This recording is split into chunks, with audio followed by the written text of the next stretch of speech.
All right. Good evening. Before I begin, I would just like to thank everyone that has made these past 4 years so worth the time and effort.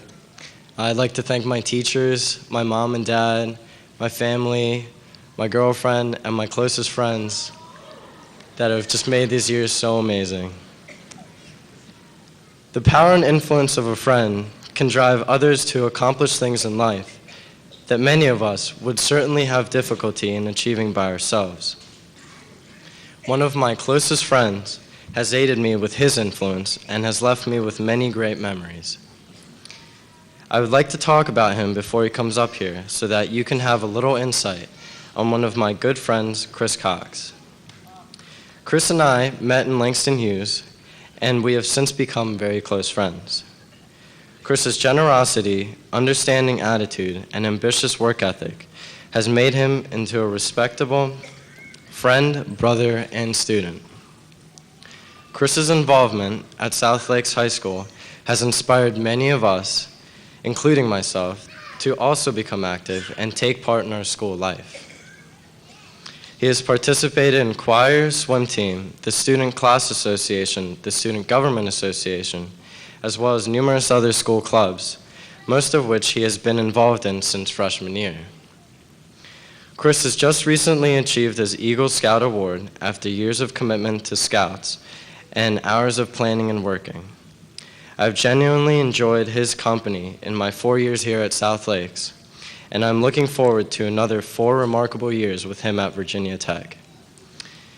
Now that you know a little bit about Chris, I think you're ready to listen to his thoughts and give him your full respect. Thanks a lot, 06.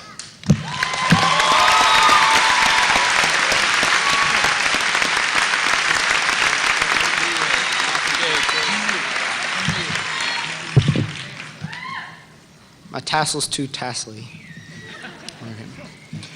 Again, on behalf of the class of 2006, I'd like to thank all the parents, friends, and family, and educators for all of your support over these 4 years. Thank you.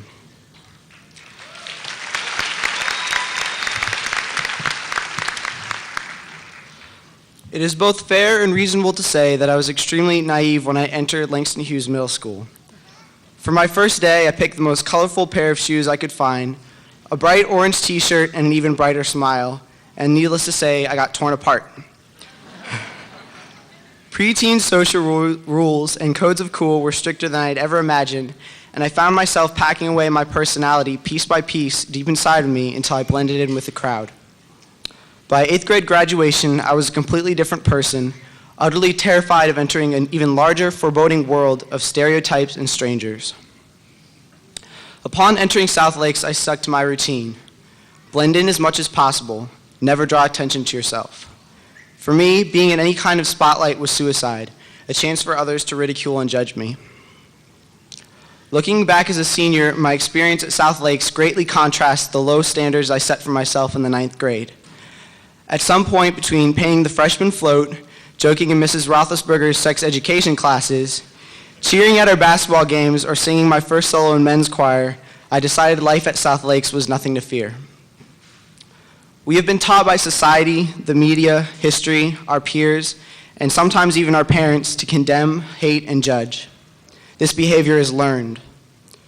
When we were children, we openly hugged each other. We never hesitated to tell a friend that we loved them. We shared our toys. We drank milk from the same carton or pouch. We spent hours on the playground playing lava tag. We spent nights under the stars catching fireflies in our sweaty palms. We were all born equal, curious, passionate, and carefree. Suddenly, a new awareness slowly crept into our consciousness that this is not how the world works. There's no more time to watch the sunset or roll down a grassy hill. It's not cool to embrace a friend or tell them how much you care about them. We're told to work ruthlessly and to only look out for ourselves. Well, frankly, that's not good enough for me. I've met too many amazing people and have made too many outrageous friends to believe that the world is out to get me. Call this idealistic rant of a college-bound student. Yes, I've been fortunate enough to have supportive parents and great opportunities, but that is not what separates the ordinary from the extraordinary. It takes courage, tenacity, and cooperation to achieve your goals. It takes ambition. And if you'll take a look to the center of the gym, you'll find an extremely ambitious crowd.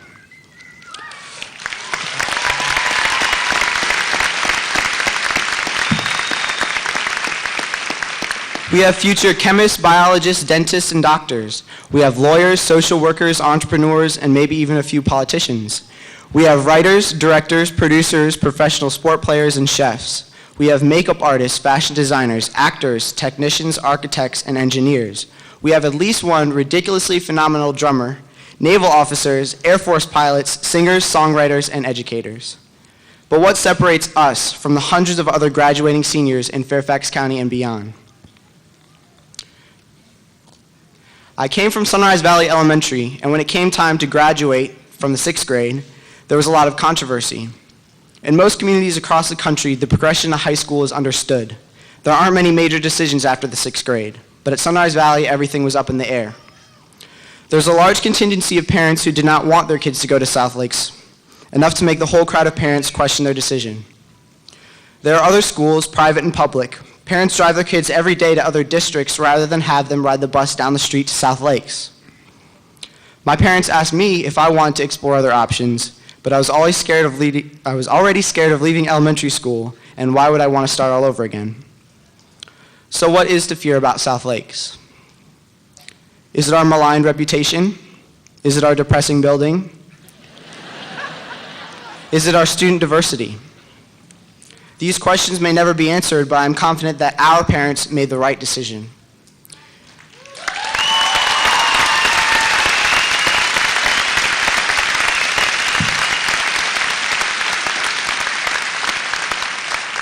There is nothing to fear about South Lakes. We're turning our reputation test score by test score, art show by art show, sporting event by sporting event, performance by performance. As you might have noticed, our windowless walls are being replaced by brand new ones. We're in the process of a renovation that will make our building every brick as beautiful as any school in the county. And if it's diversity that scared others away, that's extremely unfortunate.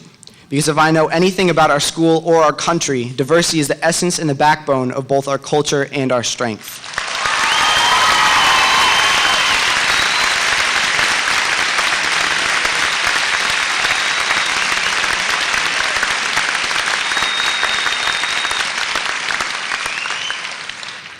As most all of my friends know, I'm a big television fan. And like many of my classmates, one of my favorite shows is MTV's The Real World. You guys can groan, parents. Many of us know the premise. 7 strangers are picked to live in a house and have their lives taped. I don't know how this happens, but it seems the 7 strangers are usually attractive and have a penchant for alcohol. Regardless, the castmates are strangers and very often represent different races, religions, and sexual orientations. Each season, viewers are introduced to a new set of 20-somethings, each with their own vibrant personalities. From the very first episode, we begin to make judgments about their backgrounds and identities solely based on their appearances. But in the surreal neon setting, amid shouting matches and tears, you will discover a little more to the real world than is expected. One's appearance does not represent one's character. This is a lesson many of our fellow Americans have yet to learn, but I'm proud to say it is a lesson that is learned by every student at South Lakes High School.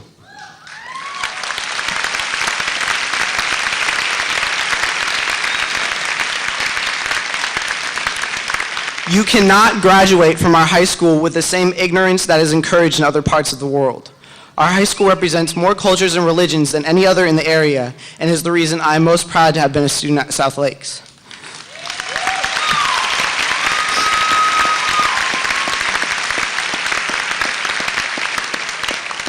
Our parents could have sent us to Oakton or Herndon. They could have paid tuition and driven us every morning to Paul VI or Flint Hill. But our parents made the decision to send us to South Lakes. To my parents and to all the parents here this afternoon, thank you.